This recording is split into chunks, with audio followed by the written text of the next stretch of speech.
Greetings and welcome to Wisconsin in Focus, powered by the Center Square. I'm Dan McCaleb, Vice President of News and Content at the Franklin News Foundation, publisher of the Center Square Newswire service.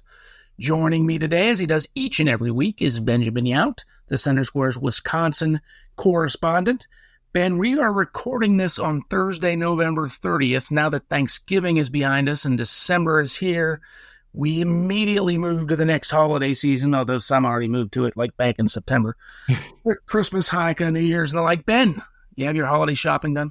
No, none of it. The first thing I have to buy is the white paint for my beard.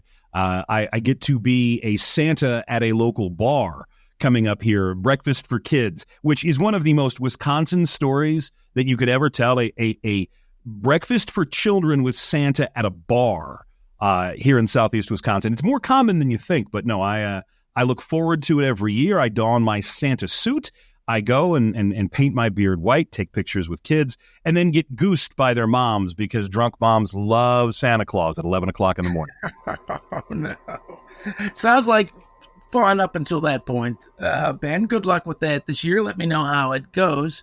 Ben, a new report on chronic absenteeism in Wisconsin schools shows that the truancy rate has more than doubled since 2012. Tell us more. What's going on here? Yeah, that you had a chronic absentee rate of about 10% back in 2012.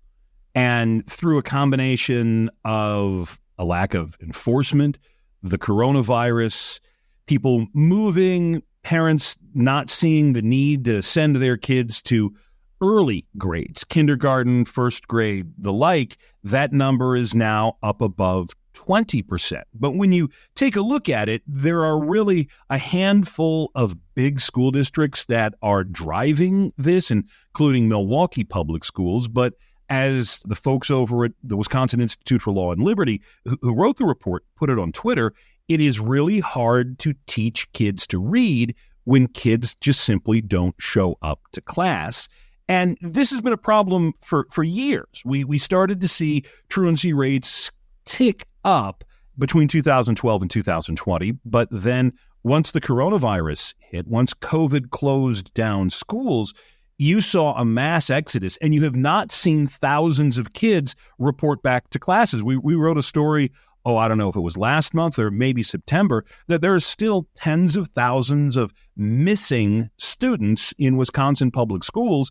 And this gives us just another snapshot of the long-term effects of sending kids home to learn in the spring of 2020 when COVID first broke out, and the effect of keeping some of those kids, Milwaukee and Madison schools, out for more than a year after that. And not giving away our age or anything like that, but back when we were wee lads, they had these things called truant officers who went out and looked for kids on the street when they should be in school and did something about it. I don't even know if they exist anymore. You hear of truant officers lately? Well, I do. I have my final child in high school, and last year she missed 11 days of school between being sick and going on vacation and the like. And we got a bad no letter from our local school district that said, look, state law allows you to miss 10 days. After that, every single absence, every single tardy must have a doctor's note. And if you don't, then we can go to the county and then we can start to talk, and maybe your kid gets left behind, or, there are state statutes that deal with truancy. And the Wills study took a look at this and said that over the past decade or so, you've only had 109 actual truancy convictions. There were 359 cases brought, but most of those pleaded down.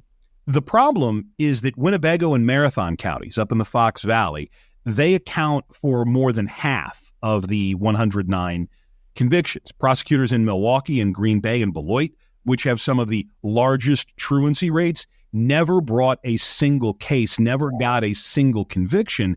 So while you do have truant officers, while you do have some communities that are policing this and making sure kids are going to school, you have some communities where this is a real problem who aren't doing anything. And to give you an example as to this is not just kids skipping school, one of the hundreds of Milwaukee public school students who haven't taken a single day of class this year, one of them is a teenager accused in a murder. And so he's not available to go to class. He's in jail. But it also is telling that perhaps if this young man was in school and not sitting around playing video games with an adult friend in the basement, maybe not only would the 4-year-old child that they killed still be alive, maybe this kid wouldn't have gotten in trouble in the first place. So the number is shocking. The 20% truancy rate is a shocking number. Then when you look into some of the specific cases, the details become even more shocking, get even worse. And this is a serious problem because, again, when kids aren't in school, they don't learn. And when you don't learn in the 4th grade or the 5th grade or the 6th grade, you can't learn in the 10th grade or the 11th grade or the 12th grade. And you're never going to be ready for college, and you're not going to be ready to go out and get a career or be a productive member of society either. Yeah, that is really a sad story there, Ben. Did the report go into, like, and maybe this information is not even available, the vast number of truants, students who aren't going to school, do they come from broken homes, single family homes, have other home issues? And how responsible are parents for this? Well, ultimately, this comes down to mom and dad making sure that kids go to school.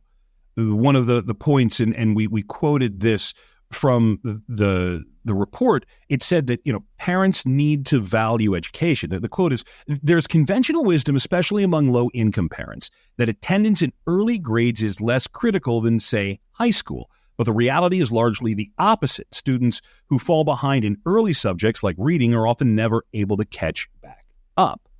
And we saw this coronavirus spring of 2020 that the big enrollment declines were in pre-K, in kindergarten, in 1st or 2nd grade. Some of it may have been moms and dads saw what kids were learning at home or not learning at home and figured there's no reason to sweat if he misses another day of worksheets. But there also is this idea that little kids, you can take them and go on vacation and stay away for a little while. Or you can go live with grandma down in another state. And so many of the kids who just never came back to school never came back in the early grades. By the time you get to high school, it's a completely different sort of calculus that you have kids skipping school because they just don't want to go to school. And unfortunately, in Milwaukee, there is a huge problem with 14, 15, 16-year-olds falling into a life of crime.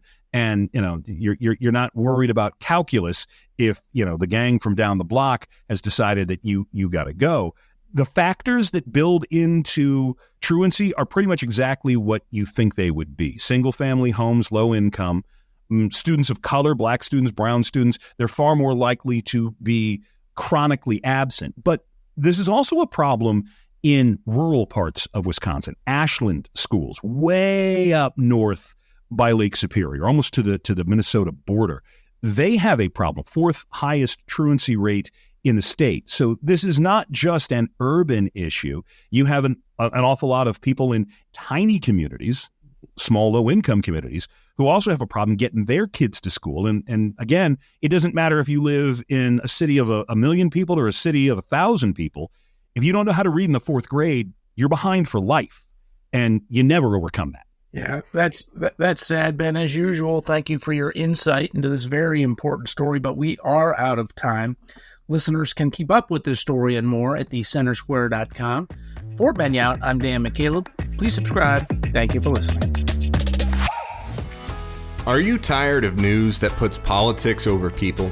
At the nonprofit Franklin News Foundation, we believe in putting people over politics by delivering nonpartisan news and audio content that serves you, the American taxpayer. With Franklin News Foundation, you can read fact-based, state-focused news for free at thecentersquare.com. You can listen to civil, balanced conversations between policy experts through our podcast network at americastalking.com. Or you can get in-depth news on K-12 education spending, curriculum, and school safety at chalkboardnews.com.